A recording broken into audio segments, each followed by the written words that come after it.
All right. Good to have you guys. Doing good? Awesome. My name is Mark, for those of you who are new.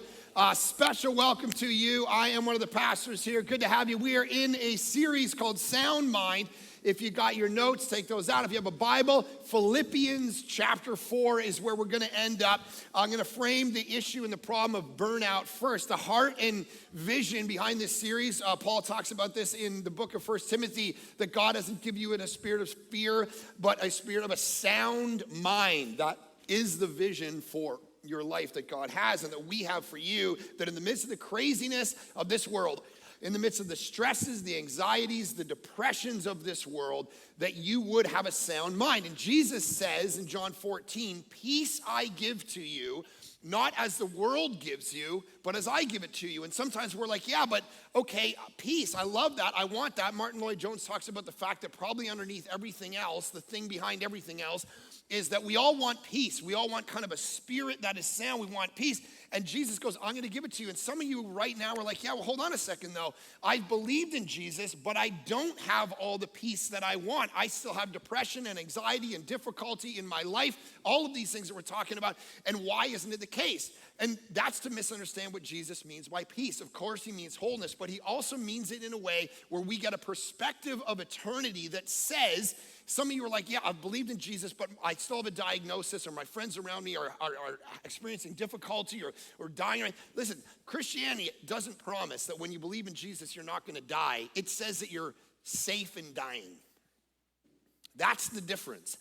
And that's why Jesus says, I can give you a kind of peace that the world can't give you, because when the world falls apart, not everything's going to be perfect for you because we live in a fallen world. Right? Even I, as a pastor, I've told you many times, I have Tourette syndrome and obsessive compulsive disorder. I got tics and weird things that I do. And, I think I'm getting better. Ask Aaron. But the reality is, I am a pastor, which means I'm more godly than you. And I still have these problems. So if I've got these problems, you're going to have these problems, because we live theologically. We've got to start with the Bible to understand the problems that we face rather than all the psychology in the world. The Bible's going to tell us that we live in a broken world. That's why we have the difficulties that we have.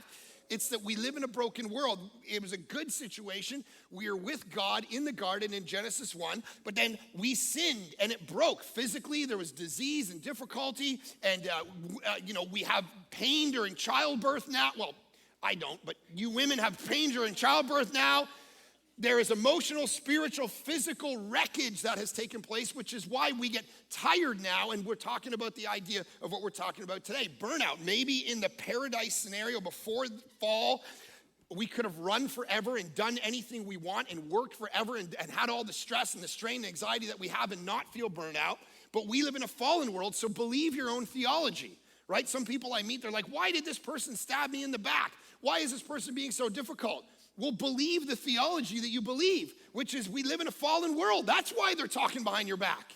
We live in a depraved situation where everything was good, but then we fell and we broke. And there's different versions of this and different levels of what we're talking about today, which is burnout. So how many of you in your life have come to a place at some point where you have felt completely exhausted and tired at some level? It could be work, right? It could be family, it could be being a teenager, it could be being whatever it is, and you feel like, man, my wires are done, I just don't have capacity anymore. This is what we're talking about today. And there are different levels of it. There are levels like I experienced, kind of a lower level, but probably serious. So you guys know years ago, I planted a church up in Vancouver in 2010, and it started with 16 people, which was great, and that's about the amount that I like to manage. And then those 16 became 50, and those 50 became 100, and they became 200, became 300, and then I had to get some staff, and I was like, and you guys know, I don't like people. And so I was like, oh, what about my holidays? 40 hours, I think I already worked my 40 hours, and I'm like, oh gosh. So then 300 became 500, became 800, became 900, became 1,200, became 3,000, became 5,000 in campuses and cities in Canada, and all the stress and the strain of this. And then it was like, oh, you're the voice of Canada. And I'm like, what? That's a new burden I've never felt before. What do you mean?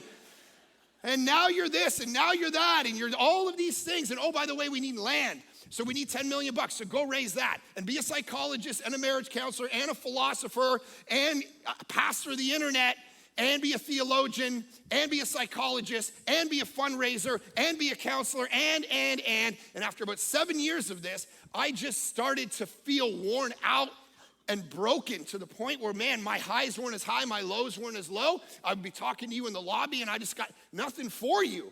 I'm just like, I'm not even hearing what you're saying right now. And people around me started going, man, you look tired all the time. And I'm like, yeah, because we got to a place where I'm going to talk about this at the end of the message. We got to a place where I was preaching so much and doing so many things, I completely burned out. And this is what happens in life. It can happen so easy. I have a friend who he was working really hard doing all these presentations, and then he did his master's degree, and the day he got his dissertation back, he got the email, and something in him broke, and he didn't get out of bed for 3 months. Something in his mind, all the pressure and strain and stress broke him to the point where he couldn't even function anymore. So this is what we're talking about when we're talking about burnout and how serious it can be. And I say to myself, would I have done it different? Yes. Would I have not done it in order to save myself that difficulty? No. Because there was people who met Jesus because of that work. Because when Jesus resurrects from the dead, he still has the scars of the wounds that the world gave him. That's because, as I read this week, the reason you have scars is because it means that you lived. Every single one of us is going to be hurt in some way by the world because that means that you lived a life. You tried to do something significant, and there's going to be some wounds that come of that, and there's things that we can heal from, and there's things we will have forever. And so, why is this an issue? The Bible has told us because of brokenness, because of the fall, that's why it's an issue. Now, some of you, when you start looking at the list of all the things that we're talking about, anxiety and depression and relational wounds, you might look at this week and go, burnout, it's kind of like a throwaway week, isn't it? That's not really that important. But that's to misunderstand burnout, because do you know that literally being tired in the Bible is a description of hell? If you read Revelation 14:11, which I'm sure you read in your devos this morning, but I'm going to reiterate it for you. Revelation 14:11 says this, and the smoke of their torment will rise forever and ever. There will be no what? Rest, day or night for those. Literally, being tired in the Bible is a description for what hell will be like.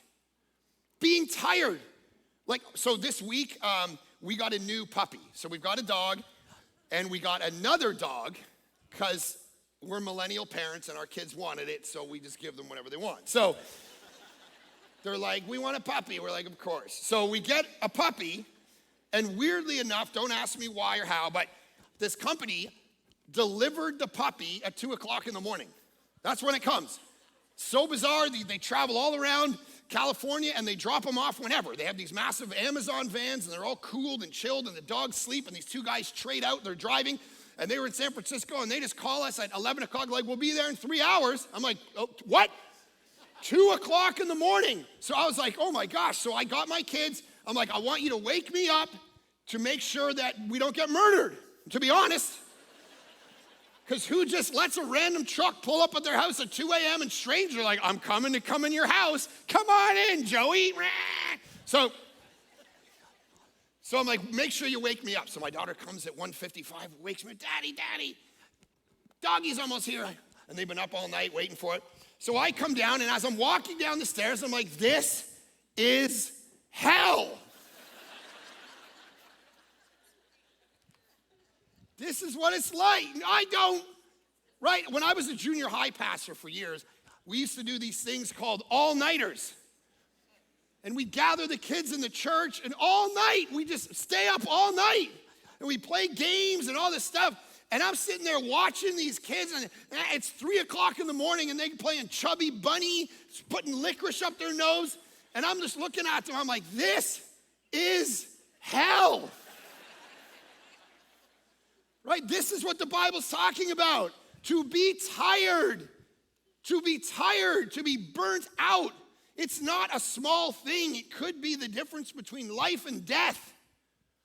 This is why the Bible's like, man, this is actually going to be a thing for the soul that doesn't choose to rest in God, writ out eternally. And so why is this an issue in our time? I have to address that for a quick second because the New York Times has said that the number one issue facing America is the mental health of teenagers. That is where this is going. Phones, comparison, the social game. And some of us of a different generation have taken a narrative about the mental health issues of this generation, and we've kind of cast a little bit of disparagements on it. We don't understand it. And I'm guilty of this too, because we look at them, we go, listen, sitting around Starbucks, you shouldn't have a mental health issue, right? We have the best time. This is the best generation. We got the nicest stuff. Like, don't put me back 400 years ago in Braveheart times, right? Where everyone dies by the time they're 22, and the pain of going to, if you got a toothache, good luck. Right? Everyone dies with a hammer in their head and a sword getting their head. That's rough. And we go in our heads, that's difficult. Today, what a bunch of weak losers. Right? Go back to, this is what we think. During COVID, I remember there was a meme that came out. And it was like, don't worry, we're gonna get through this. You can be courageous. We gotta be courageous and we gotta be strong. And it was like, and even I at that time was laughing because it was like, yeah, be courageous and strong, which meant stay in my living room at my house and I'll be courageous. Because in Canada, it was 2 years, right? You guys down here were a couple weeks, but 2 years in Canada, we were in our house, because if you don't test for it, it's not real. So we were, so we were 2 years in our house, and you guys, so it was like, stay in your house and be brave, but then on the same meme, it was like 20-year-old guys storming Normandy, and it was like, wow, we have a different definition of brave and courageous today than we did back then. And I used to kind of laugh at that and go, yeah, why are we so weak? Why do we go through these things? And then I ran across a very important study, a book by the name of Margin by Dr. Richard Swenson. And here's what he says. It's a very important distinction to make. He says, the widespread substitution of mental strain for physical strain is no advantage from our point of view. Proper physical work, even if strenuous, does not absorb a great deal of the power of attention, but mental work does, so that there is no attention left over for the spiritual things that really matter. It is obviously much easier for a hardworking peasant to keep his mind attuned to the divine than for a strained office worker. And what he means is this: it's almost like men and women. It's not wrong, it's just different. Physical work, the work that people did 200 years ago at the farm, that was far more physically laborious than the generation faces now. But it wasn't as psychologically laborious. There is emotional complexity. So it was harder on the body, but not as hard on the mind. And so there's emotional complexity, social complexity, relational complexity that we have today that we've never had in the history of our time, which is why we see all the mental health challenges that we do. Everything's up and to the right. Everything's up and to the right. And it's because we're doing different kinds of work today, right? My mom was visiting last week and she watched me work and she compared how she worked and she said, Mark, like I literally had the same job from the time I was 18 years old until I retired when I was 55. And at that job, I would go, I would work, and I'd come home, and that was it. That was the job. No one would be able to get in touch with me.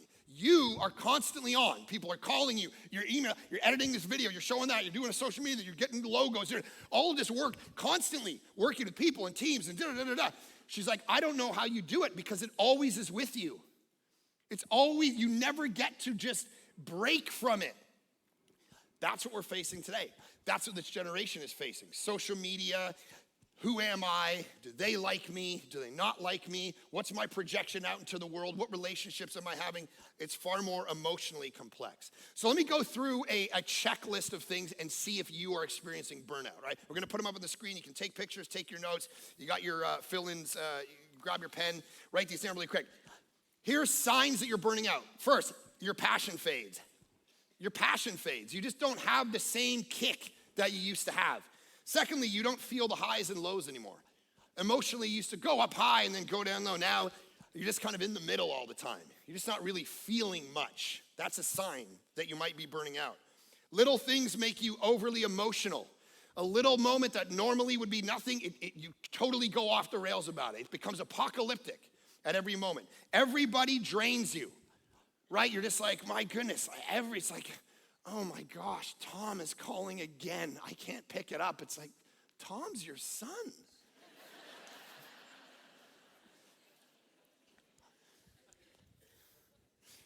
Everybody is draining you. You're becoming cynical. Your default setting is cynicism. You see the negative in every idea, every person, every event. If this is you, you might be experiencing burnout. Nothing satisfies you. You never feel like, okay, got it, won, that's a win. It's just, could have been this. You can't think straight. Your productivity is dropping. You're self-medicated, so you're using shopping or drugs or whatever to medicate yourself. You don't laugh anymore. You don't have those big guttural experiences where you're like, yes, I just felt something. And then you sleep and time off no longer refuel you, right? You're spending so much time trying to get vacation. America spends about 10% of their income on vacation. They tithe to the vacation God versus tithing to the church.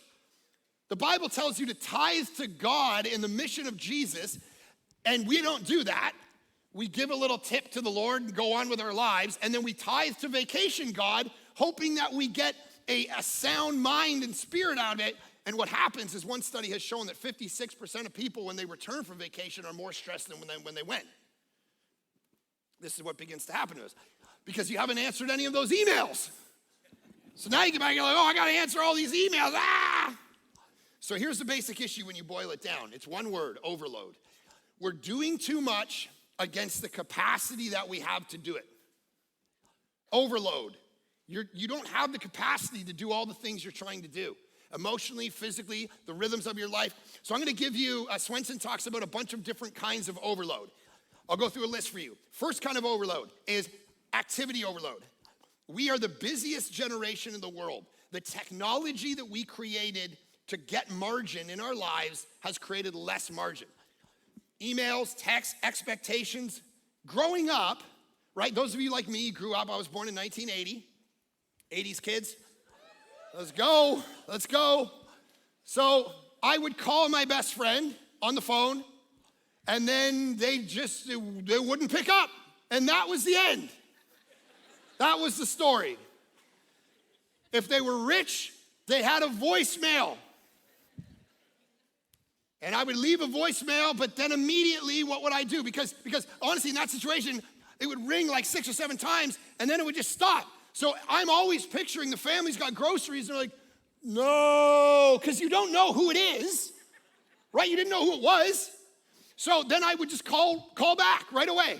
And I call back, and I call back, and I call back, which is why I can remember all of my friends' phone numbers growing up right now, and I couldn't tell you what my phone number is. Right now, I could not tell you what my cell phone number is, but I could still tell you what theirs was. Because I would call back and call back and call back because I wanted to get in touch with them.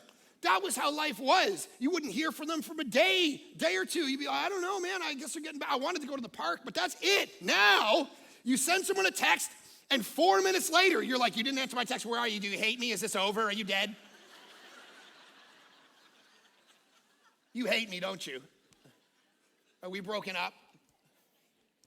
The expectation and the margin the expectation is here and the margin is none. So we have activity overload. We have change overload. We have the highest levels of change of any generation. My mom lived in the same house from the time she was 2 till she got married, and from the time she was married until she retired at 55 or 60, or actually until she was 65. And then she just moved to her third home of all time. My kids have lived in 9 houses in 11 years. In 2 countries, we are the most generations never moved 100 miles from where they were born. We see change continuously in our lives, and we don't know what to do about it. It's overload. Third kind of overload is choice overload, right? We have too many choices. Sociologists call it a paralysis of choice, right? My wife sends me, hey, go to the grocery store and get tomato sauce. Do you know how complex the command to get tomato sauce is? There are 114 different tomato sauces in the grocery store. hey, get headache medicine. I don't know if you want long-lasting or quick-acting. I don't know what's happening. Paralysis of choice, right? When you're dating, you can date one of 80 million people now on a day. It used to be you date someone who wasn't in your family. That was the bar. And where Kevin Thompson's from, it's still a thing.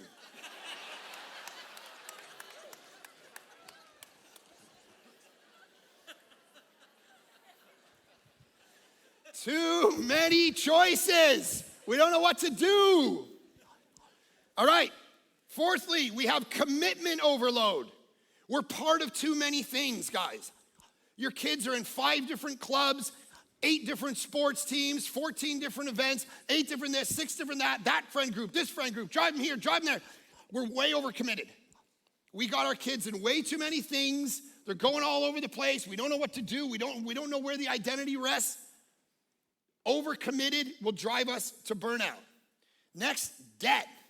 We have debt overload. We have more debt than any generation by far. We are way over our heads with debt, whether it's housing or credit cards, whatever. My grandmother, who raised me, I would go over to her house all the time, and she was like, she would save rubber bands. This is how she lived. And I'm like, I'm watching, I'm like, I'm sure we're good with the rubber bands. Like, I don't think we're gonna run out of those. No, don't throw that away, don't throw that away. And she would hold the rubber, because she grew up in a time, World War II time, man. It's like you hold everything. My kids, on the other hand, I won't mention any names, but my oldest, we were on our way to a trip somewhere. We stopped in for a couple days in Dubai and did like this, camel ride across the desert. This is a bunch of years ago. And we're going, and I'll never forget, I was on the camel and watch her, and I see like her sandal fall off her foot. And then the other one, and I'm like, oh, hey, stop, what's going on? She's like, well, Dad, my feet are hurting, and I'm just thinking like, I'll just kick my shoes off here, and then we'll just buy me new ones tomorrow. What? All right, this is what we're talking about, guys, right? My nanny is saving rubber bands, and this moron is kicking her shoes off in the middle of the desert.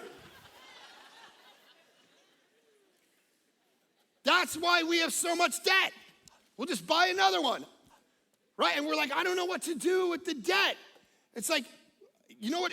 I don't know how I got here. I'll tell you how you got here. It's called math. And you can't kick against it. It's just what it is. You're bringing in less than you're putting out. We have debt. Last overload is information overload. We know too much news. We know too much what's going on. We're stressed. We know this, we knew that. We know all the weather, all the crime, all the killings, everything. Now, guys, here's the thing. This is the world we live in. And if we're not going to move to Loomis and make our own buttons,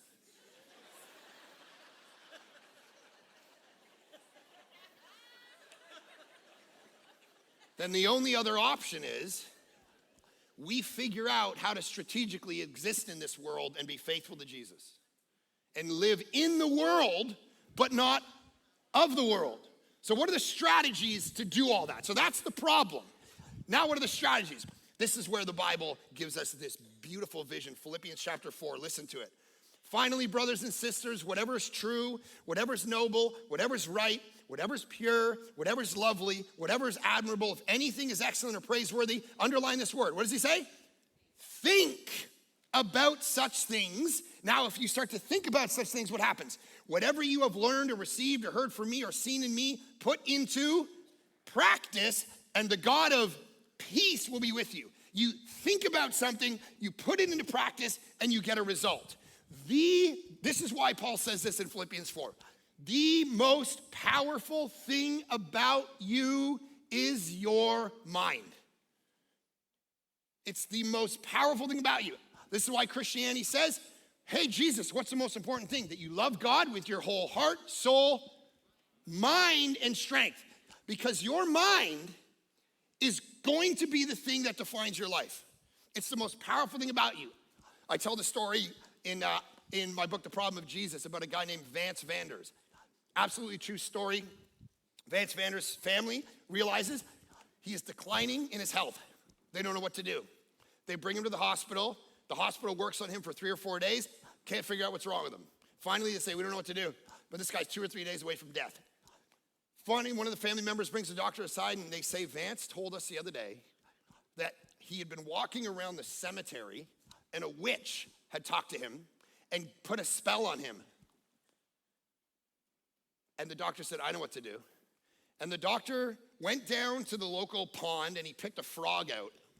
And he walked up into the room and he gathered the family and he said, I went and I found the witch and she told me what she had done. She had put a frog in the stomach of Vance and it's causing all of his sickness, but she told me how to get it out. And so the doctor pretended to cut him open, pulled the frog out all bloodied up, and he injected Vance Vanders with something that would make him throw up. He held the frog in front of Vance and said, you are healed. And 2 days later, Vance Vanders walked out of the hospital perfectly healthy. It's in your mind. 80% of the reason we go to the doctor is stuff in our minds. It's how our minds are affecting our bodies. There's a very famous book by a doctor called Your Body Keeps the Score. There's surgeries that they won't do with you if you're in a negative headspace. They won't do heart surgery on you because they know you're already in a negative headspace. They're afraid you will die in there because of what you think about. What you think about, that's the thing that defines you. Think about when we were little kids. Remember this little piece of information we were always given? You can't go in the pool swimming until 30 minutes after you eat. Remember that? That terrified us. Right? I would have nightmares about that. And I would be sitting on the side of the pool with my watch out, just counting down to 30 minutes. Guys, that's not real. Our parents made that nonsense up. No idea why. That's not real. That's not a thing. But if I went in that water after 26 minutes and I snuck in, I'm like, oh, my stomach, I got cramps. It was all in my head. Now, going in the water is not a big deal, but what if you begin to believe that God doesn't love you? What if you begin to believe that your sins, you're the only one doing them, and you should live in complete isolation? What if you believe that you're not good enough, smart enough? What if you believe that God can never use you unless you work harder, achieve, perform, do more on the hamster wheel of life? Because if you ain't producing, you ain't loved, you ain't celebrated, you're not rewarded. So keep going. Be a better mother, a better employee, and prove it to everybody all the time. That's when you burn out. When you begin to believe the lie the enemy is telling you, which is the opposite, listen to this, very important, the opposite of the gospel. What the enemy will tell you is perform and work until you're tired. And the gospel will tell you, don't you understand that Jesus Christ has already worked and performed for you? Jesus Christ came down on a cross and accomplished it to the point where he was able to say, it is finished. You can't even top it up, even if you're a good pastor. There's nothing you can do to increase this. Your work is to receive the work that was done for you. And some of you believe the lie that you keep performing and trying. I got to be the perfect mom, the perfect husband, the perfect wife, the perfect teenager, the perfect employee, the perfect whatever. And he's going, rest. There was a day in Bible class, I remember, we were reading through the Gospel of Mark. And right at the beginning, Jesus gets baptized. And the Father looks down and goes, you are my beloved Son in whom I am well pleased. And the teacher looked up at us and she was bawling, and we didn't know why. And she said, notice that the Father says this about Jesus, and he hasn't even done anything yet. He has not performed a miracle. He has not preached a sermon. He has not walked on water. He has done nothing. And the Father's, see, that's exactly what I needed to hear that day that I told that woman that her husband was dead and I had the wrong guy. You know, you remember that? You don't tend to forget that your pastor did that because you're like, yeah, I notice I don't get many calls to go to the hospital and visit y'all. But anyways, so Like, I don't want my whole family to be destroyed. The guy thinks I'm dead. So what I needed to hear during that time, because I believed I shouldn't be a pastor anymore when I made that mistake, I needed people to come around me and say, you are his beloved son in whom he is well pleased, even though you've done nothing. It doesn't matter the mistakes you've made. It doesn't matter the foibles you've done. It doesn't matter the sins you've done. That's why the cross is what it is. And you can stop trying and trying and trying. That's the point. That's the beauty of the gospel, is this is what God does for us. So let me give you a few strategies. Super practical. I wrote an article during COVID, 6 strategies to deal with burnout. First, tell someone. Swallow your pride and tell someone, don't live it alone. The Bible says it's not good for man to be what? Alone. Tell someone, talk to someone. The changes that happened in my life when I burned out at Village Church happened because I voiced them. I voiced my wife, I voiced my friends, I voiced our staff. We made changes. I'll talk about that in a second. Secondly, keep leaning into God. The Psalms are filled with pain and isolation and depression and fear and anxiety. That's the beautiful point. They're written down and they're expressed to God, because when you're starting to feel burnout, you got to talk to God about it. When you don't want to pray, that's when you pray. When you don't want to read the Bible, that's when you read the Bible. Because, as Martin Lloyd-Jones says, here's what's going to happen in life. You got to go back to what you know, Philippians 4, what you know, what you think about. You got to go back to that even when you don't feel it. That is what is going to save you. Because I don't feel loved by God. I don't feel all of this list of stuff. Doesn't matter. Go back to what you know to be true, even at times when you're not feeling it. Third, rest. Read the Gospels. Jesus took naps. Right? Come on. I don't know if this is true, but 70% of discipleship is getting a good night's sleep. Write it down. Live it out. Tell your spouse that's what he said. You got Jesus sleeping in the back of the boat. The storm is going. Those ships are small. The disciples are like, we're going to die. Jesus.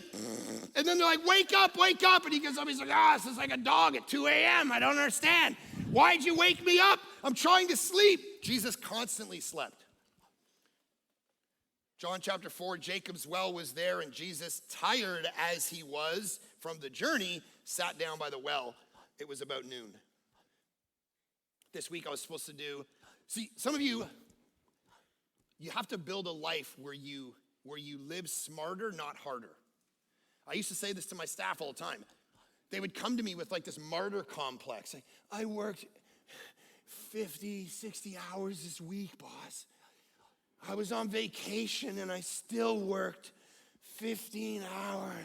And I'm like, then work smarter. Don't work harder. Don't give me your story about how hard you worked. Figure out a way to get your life in order. Listen, Sabbath is a weapon. Use it. This week I was supposed to have a meeting. They were supposed to come to my house and do some premarital counseling. I hadn't seen my kids in a week and a half. I said, hey, we got to move it to Monday. And I just ordered pizza and we watched Les Mis. And I accomplished nothing. And those aren't usually the stories that preachers tell. We usually go, I was working so hard this week. I did nothing, guys. Because on the 7th day, God what? Rested. And if he rests and you can't, you're gonna burn out. So Jesus rested. There was some things that Jesus didn't do.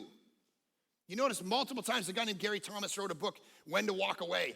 He talks about 30 times in the Gospels where Jesus Christ walked away. He didn't pick up that call and run to the emergency that you think you always need to run to, because that is more about you than it is about them. You like to be needed, and you burn yourself out trying to be needed. So you pick up the phone and you answer that call and you answer that email and you always are there for the emergency, partly because I set up as a pastor a standard for you to reach everybody for Jesus, and it's not doing you any favors, because there are times when Jesus himself walked away from toxic people, dangerous situations.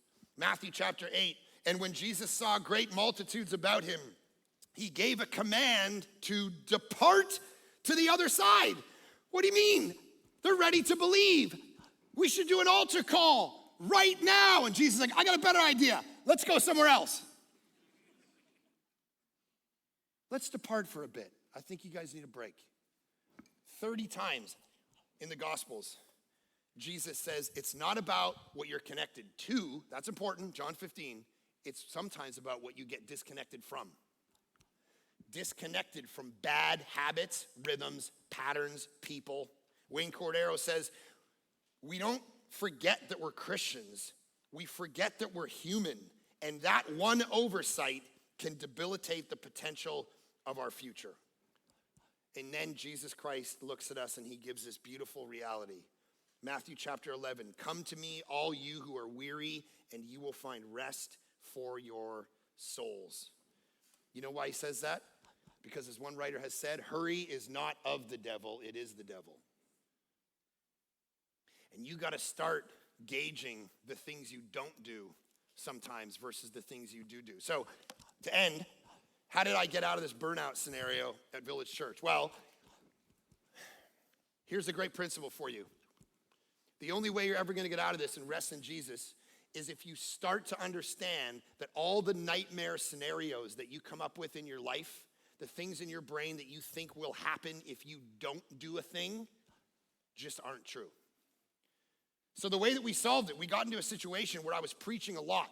We couldn't do a Saturday night service. We couldn't do a Sunday night service. So we just added services to all these different campuses and we got movie theaters, and I would just preach probably 5 times on a Sunday and travel around all within like a 7-hour span. I would boom, boom, boom, boom, jump around, quick there, get on that stage, get on that. And we did this for years until finally you would see me midweek and I'm just dead. And everyone's like, what are we gonna do? And we had a team meeting and they said, well, there's one option.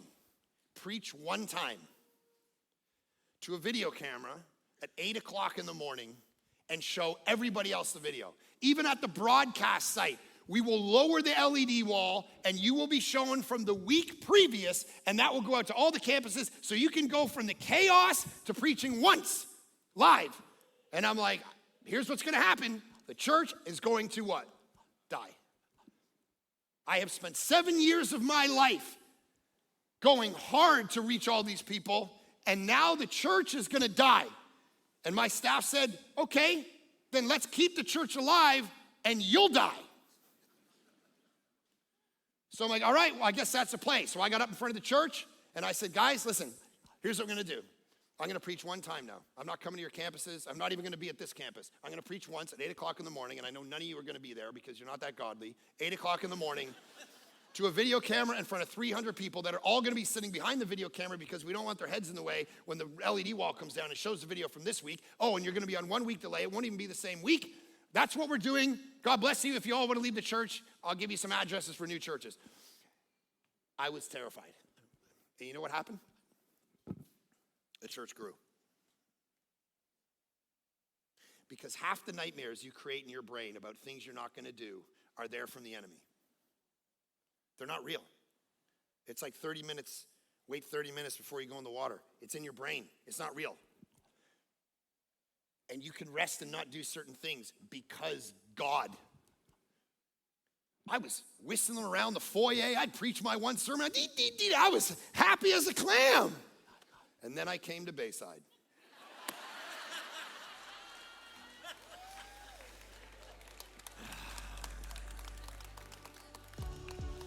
So, Father in heaven, we are tired people. We are anxious people. We are burned out people. And yet, Jesus, your invitation to us is to come and rest, because your burden is so much lighter than the burden we put on ourselves and we let other people put on us.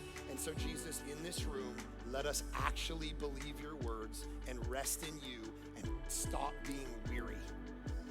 There's nothing we need to perform. There's nothing we need to prove. Let us feel you right now. Just put your hand on us and really believe you are my beloved in whom I am well pleased. I've already done it for you.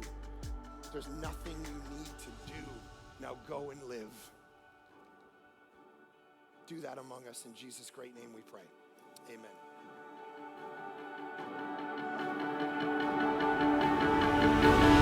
Hey guys, Pastor Mark here, one of the senior pastors around here. So glad that you are actually part of Bayside Online. You really are part of our family. We have grown over the last couple of years online a ton, and we really do consider you as part of our church family. So what that means is make sure you subscribe and share this. It's great. But also get in a community group. Start watching the Bible study, start being engaged, even give. One of the ways that we can actually do online church and have this global community and even do the ministry of our campuses is by people partnering with us in the gospel, as Paul talks about in Philippians chapter 1. And that means by your resources, financially, there are people all over the world getting blessed through what we do at Bayside. And so obviously part of that is giving and using and stewarding that for the glory of God. So we super thankful if you do that. We'd love you to start doing that, and just super thankful you're part of our church. So glad you're with us. Make sure that you let us know you're watching and part of this, because we want to get in touch with you and thank you and serve you any way we can. Anyway, thanks guys, and we will see you next week.